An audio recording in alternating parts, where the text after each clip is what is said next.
Everyone, जय Shri Krishna. Welcome back to my YouTube channel Megha study circle. मेरे channel पर आप सभी का बहुत बहुत स्वागत है। आज हम बात करेंगे 12 जनवरी सीटेट के पेपर के बारे में। इस शिफ्ट के पेपर में कई चीज़ें सेम रहीं और शिफ्ट के एग्ज़ाम की तरह, और कई चीज़ें अलग भी रहीं। बट बात करें ईवीएस की, तो ईवीएस का एक अलग ही रूप हमें आज के पेपर में देखने को मिला है दोस्तों। साइंस से क्वेश्चन ज़्यादा बने हैं और मैं आप लोगों को एडवाइस देना चाहूँगी कि प्राइवेट स्कूल की 1 to 6 की जो बुक्स हैं वो आप पढ़कर जाइए, आपके लिए काफ़ी हेल्पफुल रहेंगी। तो शुरू करते हैं हम अपनी आज का वीडियो और जानते हैं कि ईवीएस पोर्शन में ऐसा क्या मतलब न्यू आया था जिसे देखकर जो बच्चे थे वो बहुत ही परेशान हो गए। और तो हम बढ़ते हैं अपनी वीडियो की तरफ, शुरू करते हैं अपनी वीडियो। तो हमारा आज का क्वेश्चन है कि पानी में मिक्स किन चीज़ों को हम सूती कपड़े से जो है निकाल सकते हैं, अलग कर सकते हैं। तो देखिए, मिल्क और शुगर के मिश्रण को हम अलग नहीं कर सकते। शुगर और सॉल्ट के मिश्रण को भी, हल्दी और सॉल्ट के मिश्रण को भी नहीं कर सकते। देखिए, चॉक पाउडर और रेत के मिश्रण को हम जो है सूती कपड़े से छान के उसे अलग अलग कर सकते हैं, अलग कर सकते हैं पानी से। ठीक है, तो इसका करेक्ट आंसर होगा चॉक पाउडर और रेत के मिश्रण को। देखिए दोस्तों, जो मैंने ग्रीन कलर से जो लिखा हुआ है ये इसका आंसर है। ठीक है, तो आप इस पे भी ध्यान दीजिएगा। नेक्स्ट क्वेश्चन पे हम चलते हैं। नेक्स्ट क्वेश्चन है हमारा कि उंगलियों के पौर को मिलाकर कथक में क्या दिखाया जाता है। देखिए, आपने कथक देखा होगा, उंगलियां जो है पहले उंगलियों के पौर को अलग किया जाता है, फिर उनको मिलाया जाता है। तो जो अलग किया जाता है वो कमल का खिलना दिखाता है। जो उंगलियों को पौर को मिलाया जाता है फिर आपस में, उसका मतलब होता है कमल का मुरझाना। ठीक है, इसका मीन्स होता है कमल का मुरझाना। ये क्वेश्चन जो है दोस्तों आप देख रहे होंगे, ये और पेपरों से बिल्कुल अलग आए हैं, बिल्कुल हटकर आए हैं। ये ईवीएस के क्वेश्चन है। ये हम सीडीपी का जो हमारा क्वेश्चन आ गया। ये देखिए क्या पूछा है, कोहल वर्ग के नैतिक विकास की कितनी अवस्थाएं हैं। देखिए दोस्तों, ये हम अच्छे से जानते हैं कि अगर कोहल वर्ग के नैतिक विकास की स्टेट पूछें तो जो अवस्थाएं पूछें तो 6 होती हैं। ठीक है ना, करेक्ट आंसर। लेकिन अगर लेवल पूछ लिया है, अगर लेवल पूछ लिया है, लेवल की बात कर दी है, तो हम कितने बोलेंगे कि 3 लेवल होते हैं। कितने लेवल होते हैं? 3 लेवल होते हैं। और हर लेवल में जो है दो होते हैं। तो टोटल कितनी अवस्थाएं हो जाती हैं? 6 अवस्थाएं हो जाती हैं। तो इसमें अवस्थाएं पूछी हैं, इसलिए इसका करेक्ट आंसर होगा 6। नेक्स्ट क्वेश्चन पे हम अपने चल रहे हैं। देखिए, एक बच्ची है, एक बालिका है, वो बारिश में घास एवं पौधे को देखकर बोलती है कि इन्हें मतलब इनको रजाई उड़ा लो, इनको सर्दी हो जाएगी। तो अगर ऐसा वो बोल रही है तो शिक्षक को उसे किस प्रकार समझाना चाहिए। ठीक है ना, शिक्षक को जो है और बच्चों से पूछना चाहिए कि उनकी सोच इस बारे में क्या है, वो क्या सोचते हैं। या फिर शिक्षक को वो बच्ची को डांट देना चाहिए कि बेटा पागलपन की बातें नहीं करो, ऐसा बिल्कुल नहीं होता है। तो देखिए, डांटना तो नहीं चाहिए, क्योंकि बच्ची के अंदर जो सवाल उठ रहे हैं, जो क्वेश्चन उठ रहे हैं, उसको शिक्षक का एक काम होता है कि उस क्वेश्चन को जो शांत करना। ठीक है, तो डांटने जैसा तो कुछ शब्द इसमें पेडागोजी में होता ही नहीं है, शिक्षण शास्त्र में। और बच्चे हैं जो उनसे पूछना चाहिए कि उनकी सोच क्या है। ये बच्ची तो सोच रही है कि इन्हें चद्दर उड़ा दो, इन्हें रजाई उड़ा दो, और बच्चे जो हैं वो क्या सोच रखते हैं, तो ये शिक्षक को पूछना चाहिए। तो इसका करेक्ट आंसर हो जाएगा ऑप्शन ए। ये मैं ग्रीन कलर से लिखना भूल गई हूँ। ठीक है ना, तो ये ए ऑप्शन इसका करेक्ट आंसर हो जाएगा। नेक्स्ट क्वेश्चन पे देखिए, नेक्स्ट क्वेश्चन पूछा गया है कि पक्षियों के कानों के पास जो पंख होते हैं और वो पंख का जो कोमल भाग होता है उसका नेम पूछा गया है, उसे बोलते क्या है। ये क्वेश्चन पूछा गया है। नेक्स्ट क्वेश्चन पे हम चलते हैं। नेक्स्ट है हमारा अलग शब्द चुनिए। देखिए, अधिगम अक्षमता और श्रवण बाध्यता। अधिगम अक्षमता का मतलब होता है कि बच्चे को सीखने में प्रॉब्लम हो रही है। ठीक है ना। श्रवण बाध्यता होता है बच्चे को सुनने में दिक्कत हो रही है। ये दोनों बच्चे से रिलेटेड है। स्वाधीनता ये बिल्कुल अलग है। तो इसका करेक्ट आंसर हो जाएगा क्या? स्वाधीनता, ऑप्शन बी। नेक्स्ट पे हम चलते हैं। ZPD समीपस्थ विकास का सिद्धांत किसने दिया। देखिए, चाहे ZPD बोल दो चाहे समीपस्थ विकास का सिद्धांत बोल दो, दोनों बात एक ही है। ठीक है ना। और ये हम अच्छे से जानते हैं कि ये सिद्धांत वाइगोत्स्की ने दिया है। जो और शिफ्ट में जो क्वेश्चन आए हैं उसमें भी ये जो है पूछा गया है। वाइगोत्स्की, जीन पियाजे, कोहल वर्ग, इनसे रिलेटेड बहुत ही ज़्यादा क्वेश्चन जो हैं बन रहे हैं। तो वाइगोत्स्की से तो अभी तक जितने भी पेपर हुए हैं सब में क्वेश्चन बना ही बना है, तो इसमें भी बन गया है। नेक्स्ट पे हम चलते हैं। देखिए नेक्स्ट क्वेश्चन हमारा बोल रहा है कि दृष्टि बाधित बच्चों के लिए बाधक कौन सी चीज़ है। जो दृष्टि बाधित बच्चे हैं, जिन्हें दिखने में प्रॉब्लम है, उनके लिए कौन सी चीज़ बाधक है। मॉडल चित्र बाधक नहीं है, टिप्पणी भी बाधक नहीं है, श्रव्य सुन भी लेंगे, उन्हें लिखना बाधक, उन्हें जो है प्रॉब्लम देगा सीखने में, ठीक है ना, क्योंकि वो लिख नहीं पाएंगे। वो एक ब्रेल लिपि होती है उससे ही वो पढ़ सकते हैं और लिख सकते हैं, तो उन्हें लिखने में प्रॉब्लम होगा। नेक्स्ट हम क्वेश्चन पे चलते हैं। विकास कैसा है। देखिए विकास कभी रुकता नहीं है, हमेशा चलता रहता है, ये चीज़ हम जानते हैं, तो इसका ऑप्शन ए करेक्ट हो जाएगा। विकास के लिए एक बात भी कही गई है कि विकास गर्भ से लेके मतलब माँ के गर्भ से जो विकास है वो शुरू होता है और मरने तक विकास रहता है, ठीक है। तो ये विकास के लिए बात कही गई है, तो विकास कभी भी रुकता नहीं है, तो ये ए ऑप्शन इसका करेक्ट हो जाएगा। नेक्स्ट क्वेश्चन पे हम चलते हैं कि निम्न में से कौन विकास को प्रभावित करेगा। परिपक्वता, आनुवांशिकता, हेरेडिटी या फिर विद्यालय। विकास को जो है प्रभावित करेगा तो क्या, विद्यालय, ठीक है, विद्यालय जो है वो विकास को प्रभावित करेगा।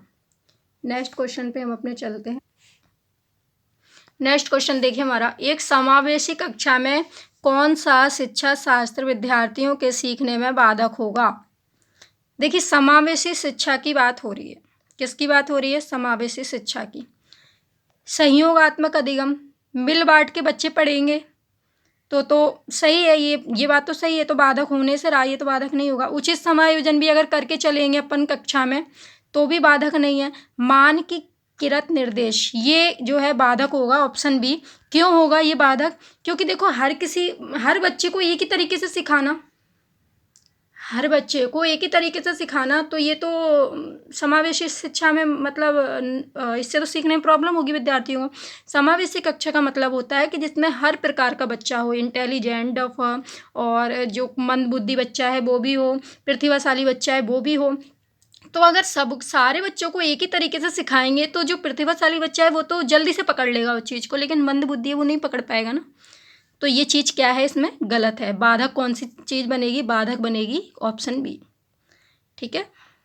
नेक्स्ट क्वेश्चन पे हम अपने चलते हैं और ये आ गए हम अपने नेक्स्ट क्वेश्चन पर। ये क्या बोल रहा है इसको देखेंगे।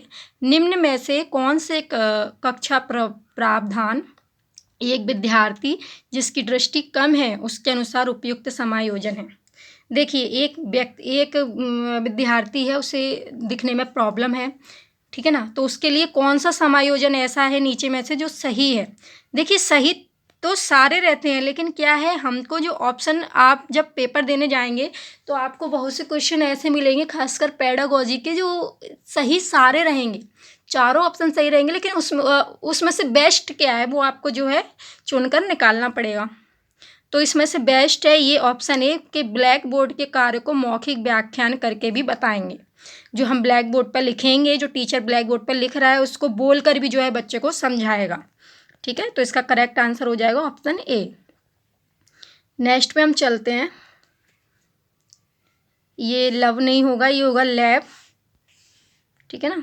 लैब वाइगोत्स्की द्वारा उस प्रक्रिया का वर्णन करने के लिए उपयोग किया, लैब वाइगोत्स्की द्वारा उस प्रक्रिया का वर्णन करने के लिए उपयोग किए जाने वाला शब्द क्या है जिसके द्वारा दो प्रतिभागी जो अलग अलग समझ के साथ एक कार्य शुरू करते हैं और फिर साझा समझ पर पहुंच जाते हैं। देखिए लैब वाइगोत्स्की के अगर अनुसार बोलें तो ऐसी कौन सी वो है प्रक्रिया, मतलब ऐसा कौन सा शब्द हम यूज कर सकते हैं जो दो प्रतिभागी हैं जो अलग अलग सोच का मतलब रखते हैं और कार्य शुरू करते हैं, लेकिन कार्य के अंत तक पहुंचते पहुंचते दोनों की एक ही सोच हो जाती है।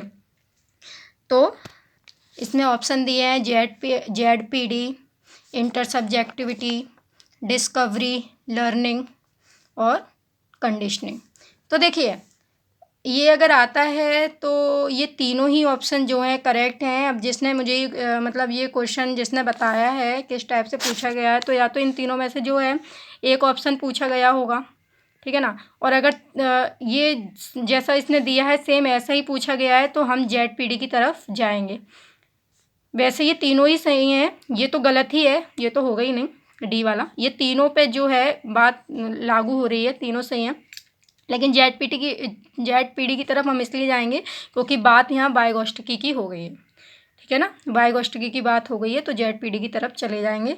वैसे ये आप इनमें से किसी पे भी, तीनों में से किसी पे भी टिक कर सकते हैं। अब ये CTET निर्धारित करेगा कि इनमें से वो किसको सही आंसर मानता है, ठीक है। नेक्स्ट क्वेश्चन पे हम अपने चलते हैं। छोटे बच्चे खेलते समय अक्सर खुद से बात करते हैं, बायोगॉस्टिकी के अनुसार ये उदाहरण है तथा शिक्षक को इसे करना चाहिए। देखिए, छोटे बच्चे जब खेलते हैं तो अक्सर खुद से बात करते हैं, आपने देखा होगा। तो लैब बायोगॉस्टिकी कहते हैं कि ये क्या है, ये प्राइवेट स्पीच है। लैब बायोगॉस्टिकी कहते हैं कि ये जो है प्राइवेट स्पीच है। इसको हिंदी में बोलते हैं निजवाचक। हिंदी में क्या बोलते हैं, निजवाचक। और टीचर को इसको प्रमोट करना चाहिए, टीचर को इसे प्रमोट करना चाहिए। एक छोटे बच्चे खेलते समय अक्सर खुद से बात करते हैं तो बायोगॉस्टिकी के अनुसार यह प्राइवेट स्पीच का उदाहरण है तथा शिक्षक को इसे प्रमोट करना चाहिए। यह निजवाचक का उदाहरण है, ठीक है। नेक्स्ट क्वेश्चन पे हम अपने चलते हैं। निम्न में से कौन सी पद्धति शिक्षक केंद्रीय है। देखिए, शिक्षक केंद्रीय पद्धति आ जाती है तो बच्चे घबरा जाते हैं, हाय राम अब क्या होगा। तो ऐसा कुछ नहीं है, घबराने वाली बात इसमें बिल्कुल भी नहीं है। देखिए, बाल केंद्रित पद्धति जो है वो तो हम समझ चुके हैं कि जिसमें बच्चा सेंटर में रहता है ना, बच्चा बीच में रहता है। और सेम ऐसी ही है कि शिक्षक केंद्रीय पद्धति, इसमें शिक्षक जो है बीच में रहेगा, केंद्र में रहेगा। तो जिसमें शिक्षक एक्टिवेट होगा, सॉरी शिक्षक जो है वो एक्टिव रहेगा, ठीक है ना। शिक्षक केंद्रीय पद्धति है जिसमें शिक्षक एक्टिव रहेगा, बाल केंद्रित पद्धति है जिसमें बच्चा एक्टिव रहेगा। तो संयोगात्मक शिक्षा, इसमें तो शिक्षक एक्टिव नहीं है। प्रयोग से संबंधित इसमें भी नहीं। व्याख्यान, इसका करेक्ट आंसर होगा ऑप्शन बी, व्याख्यान। व्याख्यान में क्या है, जो शिक्षक है वो एक्टिव है, क्योंकि टीचर क्या है, बोले जा रहा है, व्याख्या दिए जा रहा है, शिक्षक बोलने में बिजी है, शिक्षक एक्टिव है। लेकिन बच्चे क्या हैं, बच्चे मौन होकर सुन रहे हैं, बच्चे निष्क्रिय हैं उस समय पे, और शिक्षक क्या है, वो सक्रिय है। तो इसलिए इसका करेक्ट आंसर होगा व्याख्यान। नेक्स्ट पे हम चलते हैं। कौन सी अवस्था है जिसमें बच्चे अपने व्यक्तिगत मूल्यों एवं लक्ष्यों को परिभाषित करते हैं, अपनी खुद की एक पहचान बनाना चाहते हैं। तो देखिए, बच्चे खुद की एक पहचान बनाना चाहते हैं, खुद ये तय करते हैं कि क्या चीज़ सही है हमारे लिए, क्या चीज़ गलत है, नहीं मुझे ये चीज़ करनी है, मुझे ये चीज़ नहीं करनी है।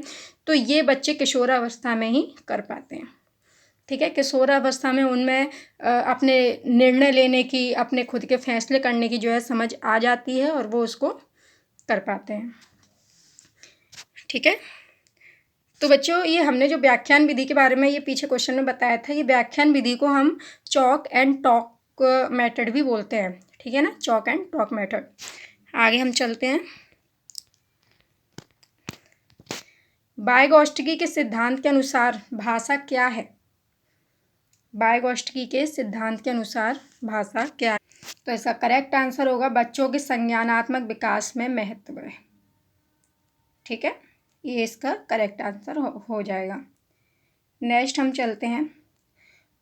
खुद को ज्ञाता के रूप में समझने की क्षमता। खुद को ज्ञाता समझना, मैं तो सब कर लूँगा, मैं तो ये भी जानता हूँ, मैं तो वो भी जानता हूँ, ये क्या है, ये अनुकूलन नहीं है, नियमन नहीं है, अनुकरण तो है ही नहीं, ये तो बात ही अलग हो गया। ये क्या है, अधिसंज्ञान है। ये इस पर छोटी की मात्रा है ये, ठीक है, आप लोग करेक्ट कर लेना। ये अधिसंज्ञान है। क्या है ये, अधिसंज्ञान, ठीक है। नेक्स्ट हम क्वेश्चन पे चलते हैं। देखिए, अब क्वेश्चन ही क्वेश्चन है जो हैं, पंछी के बालों के झड़ने को क्या बोलते हैं। ये क्वेश्चन पूछा गया है कि पंछी के जो बाल झड़ते हैं ना उसे, तो इसको आप जो पंछी वाला चैप्टर है उसमें जाके देख लीजिएगा, आपको पता चल जाएगा। कुडुक भाषा में तोड़न को क्या बोलते हैं, ये क्वेश्चन पूछा गया है। इसका आंसर होगा जंगल बोला जाता है, ठीक है ना। नेक्स्ट है आयरन की कमी से होने वाला रोग कौन सा है। देखिए आयरन की कमी से एनीमिया होता है, ये हम अच्छे से जानते हैं। आयरन की कमी से एनीमिया रोग होता है और एनीमिया हरी सब्जियां जो ग्रीन वेजिटेबल्स होती हैं उनको खाना चाहिए अगर एनीमिया हो गया है तो उसके उपचार के लिए। देखिए मलेरिया रोग का कारण और उपचार दोनों पूछा है। तो मलेरिया रोग मच्छरों के काटने से होता है और इसका उपचार होता है जो सिनकोना की छाल होती है उससे इसका उपचार किया जाता है। बच्चों में रिफ्लेक्स किस अवस्था में होता है। तो रिफ्लेक्स का मतलब होता है कि बच्चों को अगर हम छूते हैं तो बच्चे जो अपनी आँखें एकदम से झपका लेते हैं, बच्चों को कुछ पकड़ाते हैं तो बच्चे झट से उस चीज़ को पकड़ लेते हैं, ठीक है ना, उनकी उंगलियां चढ़ने लगती हैं, वो पकड़ लेते हैं। तो ये उंगलियां चलाना, उनका आँखों को झपकाना, ये किस में आता है, ये आता है किस में, सेंसरी मोटर में, ठीक है ना। नेक्स्ट हम चलते हैं, केरल की युद्ध कला पूछी गई है कालरी पायटू, ठीक है ना, केरल की युद्ध कला कालरी पायटू। ये क्वेश्चन जो है हट के आया था और इसको मतलब जैसे कि केरल के बारे में पूछा गया वैसे और जगहों के जो हैं डांस वगैरह पूछे गए, इसमें केरल की युद्ध कला पूछी गई है कालरी पायटू। देखिए निपुण का पूरा नाम पूछा गया है। निपुण का नाम अभी जो इसके पहले जो पेपर हुआ था मतलब अभी शिफ्ट में जो पेपर हुआ था 11 जनवरी 10 जनवरी और 9 जनवरी को, तो उसमें भी जो है निपुण का पूरा नाम पूछा गया था। तो इसका फुल फॉर्म है national initiative for proficiency in reading with understanding and numeracy, ठीक है ना। नेक्स्ट क्वेश्चन पे हम चलते हैं। देखिए अब ये कुछ टॉपिक हैं, टॉपिक वाइज जो पूछे गए हैं, जैसे कि ZPD पे जो है क्वेश्चन बना हुआ है, NCF 2005 पे क्वेश्चन बना हुआ है, ठीक है। और ये NCF NEP ये तो बन रहा है हर उसमें शिफ्ट में, तो आप इसको तो पढ़ के ही जाइए। डेवलपमेंट से जो क्वेश्चन है वो बना हुआ है, IQ टेस्ट से क्वेश्चन बना हुआ है, ADHD से क्वेश्चन बना हुआ है, बच्चों के ध्यान में अवरुद्ध होता है उसको ADHD का अर्थ होता है, एजेंट ऑफ सोशलाइजेशन, ठीक है ना। तो सोशलाइजेशन का जो है एजेंट, ये हम जानते हैं कि इसके कितने एजेंट होते हैं, 2 एजेंट होते हैं। एक तो प्राइमरी एजेंट होता है, एक सेकेंडरी एजेंट होता है। प्राइमरी एजेंट में आती है फैमिली यानी परिवार, और सेकेंडरी एजेंट में आता है क्या, विद्यालय यानी स्कूल, ठीक है ना। तो एजेंट के बारे में, एजेंट ऑफ सोशलाइजेशन से क्वेश्चन बना हुआ है। देखिए आंतरिक प्रेरणा से क्वेश्चन जो है इसमें आया हुआ है कि आंतरिक प्रेरणा जो हमारे अंदर से प्रेरणा होती है, जो हम अंदर से मोटिवेट होते हैं, ठीक है ना, तो उसको आंतरिक प्रेरणा बोलते हैं कि अंदर से हम मोटिवेट होते हैं कि नहीं हमें ये चीज़ करना है, हमें कुछ बनना है तो हमें ये करना है। बाहरी मोटिवेशन यहाँ नहीं होता है। तो आंतरिक प्रेरणा से जो क्वेश्चन बना है, जीन पियाजे से क्वेश्चन बना है, बायोगोस्टकी से क्वेश्चन पूछा गया, हाथी और पंछी से रिलेटेड क्वेश्चन पूछे गए हैं। हाथी पीछा नहीं छोड़ रहा है, हाथी हर शिफ्ट में पूछा जा रहा है, हाथी तो बिल्कुल ही पीछा नहीं छोड़ेगा मुझे लग रहा है एंड तक, ठीक है ना। अजर्शन एंड रीजन बेस्ड भी क्वेश्चन जो है पूछे गए हैं, कथन और कारण, इससे भी क्वेश्चन, अजर्शन एंड रीजन से क्वेश्चन जो है बने हुए हैं। नेक्स्ट पे हम चलते हैं। देखिए नेक्स्ट हमारा मैथमेटिक्स का जो है पोर्शन आ गया है। मैथमेटिक्स में क्या पूछा गया है, मैथ में रोमन नंबर से क्वेश्चन बने हुए हैं, एरिया से क्वेश्चन बने हुए हैं, सीरीज से क्वेश्चन पूछे गए हैं, क्यूब से क्वेश्चन पूछे गए हैं, बैन हिले से 15 क्वेश्चन पूछे गए हैं, बैन हिले से, और ये पूछे गए हैं पेडागोजी में, ठीक है ना। मैथ की जो पेडागोजी है उसमें बैन हिले से 15 क्वेश्चन बने हुए हैं, 15 ही आते हैं, 15 ही बैन हिले से हो गए। वाह। देखिए क्वेश्चन बना हुआ है कि पैटर्न 4 6 3 5 2 4 और यहाँ पर कौन सी संख्या आएगी। 4 ऑप्शन दिए होंगे, आपको जो करेक्ट है वो आपको लिखना है, और अगर आपको इसका आंसर पता है तो मुझे कमेंट बॉक्स में कमेंट करके इसका आंसर बता सकते हैं। नेक्स्ट हमारा मैथ का क्वेश्चन है, एक संख्या जो 3 4 से विभाज्य है पर 9 से नहीं है, ठीक है ना।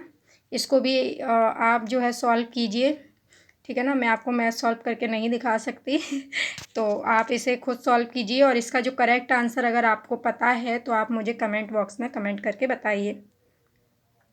देखिए, मैं आपके सामने मात्र क्वेश्चन लेकर आ सकती हूँ कि ये पूछे गए, मैं आपको पूरा मैथ एकदम डिटेल में नहीं समझा सकती। तो देखिए, अनु के पास 36 चॉकलेट के डिब्बे हैं, 36 चॉकलेट वाले 8 डिब्बे हैं। उसके पास 8 डिब्बे हैं, जिसमें एक डिब्बे में कितनी चॉकलेट है? 36। उसने उसमें से 1/4 भाग सहेली को दे दिया। 1/4 भाग किसको दे दिया? अपनी सहेली को दे दिया है, ठीक है ना। 3/8 भाग जो है अपने टीचर को दे दिया है। 1/3 भाग है जो वो अपने भाई को दे दिया है। उसके पास कितनी चॉकलेट शेष बची? इसका भी आंसर आप मुझे कमेंट बॉक्स में कमेंट करके बता सकते हैं। देखिए, नेक्स्ट क्वेश्चन ये पूछा गया है मैथ में कि 186 प्लस 215 प्लस 46 प्लस 170 में क्या घटाएं जो 188 प्राप्त हो। इसके ऑप्शन भी जो हैं दिए हुए हैं, इनमें से करेक्ट आंसर क्या है ये आप मुझे बताइए। देखते हैं आपका मैथ कितना अच्छा है। एक और क्वेश्चन बना है अपना मैथ में कि यहाँ से है ये कि 0.04 इंटू 0.35 डिवाइड बाय 7 इंटू 5, ठीक है ना। यहाँ पर कौन सी संख्या आएगी आपको बताना है। इन सबको सॉल्व करने के बाद यहाँ पे आंसर क्या आएगा ये आपको बताना है। बस आज की वीडियो में बस इतना ही दोस्तों। आज हमने वीडियो में देखा कि ईवीएस से कितने अलग अलग तरीके के जो है क्वेश्चन बने हुए हैं। तो मैं आपको यही राय देना चाहूँगी, यही सजेशन आपको करना चाहूँगी कि आप लोग जो है कि प्राइवेट स्कूल की 1 to 6 की साइंस की बुक जो है पढ़ कर जाइए। उससे ईवीएस के काफ़ी क्वेश्चन जो हैं वो बन रहे हैं, और एनसीईआरटी बुक्स भी आप पढ़िए तो काफ़ी आपके लिए हेल्प मिलेगी आपको एग्ज़ाम में। और अगर आपके पेपर अभी हैं, अभी मतलब एक आध दिन में होने वाले हैं, तो खैर आप इतना नहीं पढ़ सकते, तो आप परेशान मत होइए, क्योंकि थोड़े 15 नंबर ही इधर उधर हो रहे हैं, गड़बड़ा रहे हैं। बाकी पूरा पेपर ही जो है वो बहुत ही अच्छा आ रहा है। लोगों का कहना है, बच्चों का कहना है कि जो उन्होंने पढ़ा है वही आ रहा है, आउट ऑफ सिलेबस कुछ भी नहीं आ रहा है, ठीक है ना। बस साइंस के 1-2 क्वेश्चन जो हैं वो आउट ऑफ सिलेबस जो है पहुँच गए हैं, तो उसमें घबराने वाली कोई बात नहीं है, ठीक है ना। इतने भी ज़्यादा कठिन नहीं है वो क्वेश्चन, लेकिन फिर भी आप जो है तैयारी करके जाइए। तो मेरी वीडियो अगर आप लोग के लिए हेल्पफुल रही हो तो कमेंट में ज़रूर बताएं मुझे।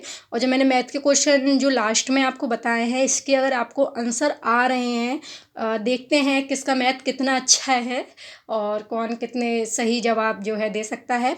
तो अगर आपको मैथ में इनके आंसर आ रहे हैं तो आप प्लीज़ मुझे कमेंट बॉक्स में कमेंट करके ज़रूर बताएं कि किसका आंसर क्या है। तो आज के लिए सिर्फ इतना ही। Tata, bye bye.